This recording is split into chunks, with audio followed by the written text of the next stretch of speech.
Hello. Okay. While we're on the subject, I need to mention one of our key team people, Carl Schleider of Advanced Group Tickets and World Stage Tickets. Carl's in Canada. He couldn't be here today. He swore he would make the next press conference, so I'm going to hold him to it. Carl has been in the business, I believe, 30-some years. Miriam, you would know that, right? And over 35 years.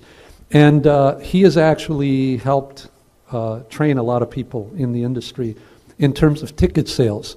So Advanced Group Tickets, Carl created World Stage Tickets, another company and entity, primarily for the purpose of supporting and promoting and marketing World Peace One, ticketing our concerts and events.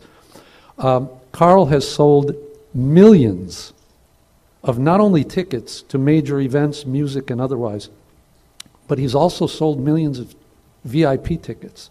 When it comes to VIP ticketing and packaging, he is absolutely one of the best in the world, and we're very happy to have Carl on board as well. It takes a group genius of this kind to be as effective as we need to be in order to reach and awaken the collective genius of the human race. So I can segue rather nicely from, that statement to Steven-Elliot Altman, who is a best-selling author.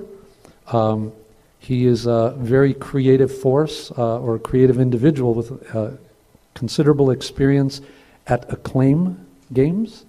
And he's going to talk a little bit about World Peace One games and also World Peace One social media.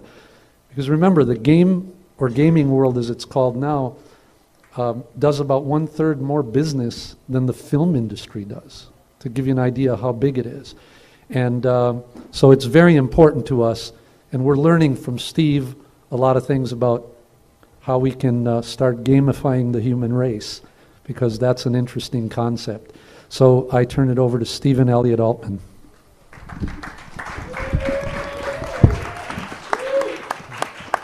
Am I on? I didn't want to lead with this, but I think it's important that you realize after what Doug said that Call of Duty, a very violent video game, outgrossed Avatar in its opening weekend, and that the young people of the world are more interested in video games than film in a town like this. That's something that's just starting to get everybody's attention. And the best way to reach young people, and remember that young people are going to get older and be the ones that lead this planet towards peace or warfare, is to hit them when they're doing what they're doing all day, which is playing video games. And I was wondering this morning in the shower that who decided that video games should solve their core puzzles through shooting and killing things? Because whoever did that has done us a grave disservice. I'm Steve Altman. I'm the former game director at Acclaim Games, where I also had the pleasure of writing their best-selling title, Nine Dragons. I was a best-selling science fiction author in a former incarnation, and today I'm the president of World Peace One Games, a title that I'm very proud to wear. When I was first brought on board, I was asked how I would go about creating a video game that pushed peace. I said that the first thing I would do was identify the programmers and creatives associated with the most violent and successful video games out there and offer them their chance for redemption. And that's what I did. So let me talk a little bit about the team of people I've amassed. I'm not going to mention everybody, but some of the highlight people, and I'm just going to mention the titles of their games. The first one is Flint Dilley, who created Turok, Transformers, Avatar, and Uncharted. He also just completed Ingress, which is the new top-secret game from Google. That's a location-based game that everybody's about to be hearing about, and we're excited to start using some of their technology in our games so that everybody's playing in real time on this game board we call Earth. Chris Avallone created Fallout. Josh Rubin, who is the writer on Assassin's Creed. Micah Wright, who just finished writing the latest Call of Duty. Dave Taylor, who is a programmer on Quake and Doom. Brian Yoder on security and drums. Brian was the lead architect for a little site called Earthlink, and he also was the lead architect for Norton's antivirus, so our game should be secure. And we're reviewing an amazing game proposal that came in from John Romero, who was the lead designer of Quake and Doom, and quite a rock star in the industry. I'd like to read to you a little bit our goals. In a market saturated with games of war, World Peace 1 Games seeks to offer an alternative, to create compelling games that will excite and attract millions of players, and at the same time provide and promote unity, nonviolence, and peace as the path to a sustainable future for humanity. In the process, World Peace 1 Games will not only entertain, but educate players and support the efforts of World Peace 1 to achieve world peace. Simple little goal. The company plans to co-develop and publish social network, massively multiplayer online role-playing games from seed stage to commercial launch that are geared to run on 3 platforms: the World Wide Web, social network sites, and mobile devices. There's no denying that conflict is with us. We're all different, and conflict often arises from our differences. The outmoded thinking is that these differences must be resolved through acts of war. It is our belief that the right game, at the right time, shared free to play across the World Wide Web, with compelling game mechanics, can steer players to truly know thine enemies, and that can be a major step towards resolving future conflicts in the real world through acts of peace. In a world plagued by famine, pestilence, and war, World Peace 1 seeks to be the first peacekeeper, massively multiplayer online role-playing game, set in present time with customizable avatars on a virtual map of the real world, integrated with the social networks, to provide hardcore gamers and social gamers with exciting, compelling alternatives to warfare. Abraham Lincoln said, "I destroy my enemies when I make them my friends." So envision, if you will, a game that begins with 7 billion players, that's everybody on Earth, and that you would have to opt out of playing the game. You would have to make a conscious decision to say, I'm not interested in world peace, and opt out of the game. So we will be the first series of games that start with 7 billion players.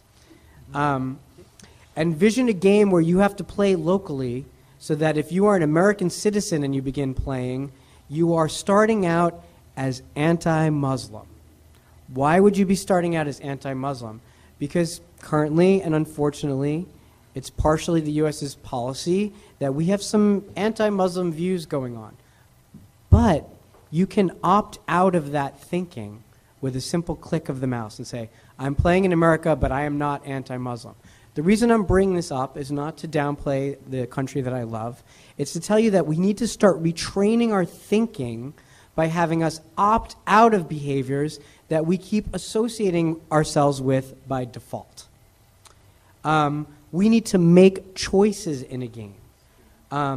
When you're playing these games that we're going to be playing, you're going to be doing it to earn what we call peace points. Peace points will be spread across our platform. With those peace points, you can do things like get yourself a set of concert tickets to the concert in Lisbon or to the concert in Germany. Now, truth be told, you can still go buy those concert tickets, but we're going to set aside, when Carl makes his VIP packages, special tiers of tickets that are in the front rows that you can only earn if you become an ambassador for peace or play our games, and you earn the right to have those tickets and earn those points and use those points that you earned playing a video game to go buy yourself some concert tickets. Or alternatively, you can use those points towards your favorite charity, charities that the World Peace 1 Foundation will support after carefully vetting them. So it's kind of a new paradigm shift in playing games and gamifying the world and what we're doing. I'd actually like to read to you our manifesto, and I will read it quickly so I don't use up too much time. The children of industrialized nations have grown desensitized to the reality of violence. It's pervasive on television, even when violence is unnecessary. In the majority of video games, the player rises up healthy from pools of blood only moments after being gunned down. We, the proposed members of World Peace 1 Games, have helped promulgate the illusion that violence is harmless by creating violent and contagious games ourselves. They call us successful because our games have grossed high dollar amounts. Some of us, much to our sorrow, have actually had deaths attributed to the games we have written or programmed. While we do not condemn our past game development work, we admit that in a game with 15 million players, there may be a handful who are emotionally or psychologically unbalanced or have poor judgment that could lead them to harm themselves or others as a direct result of playing some of our games too long or taking the game's competitiveness or story or level of violence too seriously. As creators, we acknowledge that pre-9/11, we lived in a sort of adolescent bubble regarding the violence in our games, a world where blowing up buildings was mere spectacle, and we gave the depictions of such actions little to no thought. We welcome the opportunity to work on World Peace 1 Games as a chance for redemption, a coming of age, an opportunity to add our voices to the cause of peace in the most significant way we know how to. In immediate response to the World Peace 1 Foundation's request that their efforts be supported by every available means. After careful consideration, we believe that a global, free-to-play multiplayer game with strong social network connectivity that offers compelling gameplay and a driving and incentivized call to peace is a worthy platform for assisting the World Peace 1's Foundation's World Peace movement. We have witnessed the empowerment that common people can harness when they band together through social networks. It has toppled dictatorships and fueled worldwide movements to improve people's lives, and we, the gamers, are collectively awed. We concur that humanity must put an end to war before war puts an end to humanity. We agree wholeheartedly that to change our enemies, we must also change ourselves and abandon the idea that war remains a viable means of solving problems and conflicts. We shall strive to fuse these ideals into every piece of text or code within each of World Peace 1 games. We want to play a part in ending war, and we agree the time to act is now. I leave you with two thoughts. Can you imagine the events of a video game you're playing affecting the outcome of an actual world conflict? We can. And we hope you will come play with us and add your voice to ours. The second notion I'd like to have you imagine is, can you imagine a 12-year-old boy playing a video game in his room? His mother knocks on the door and says, "Honey, it's time to go to sleep." And the boy's response is, "But Mom, during the next hour, it's double points in this World Peace 1 game. And if I reach level 20, I can buy an alpaca for a family in Uganda." We can make this happen playing a game. And we hope all of you will help join us as we help World Peace 1. Thank you.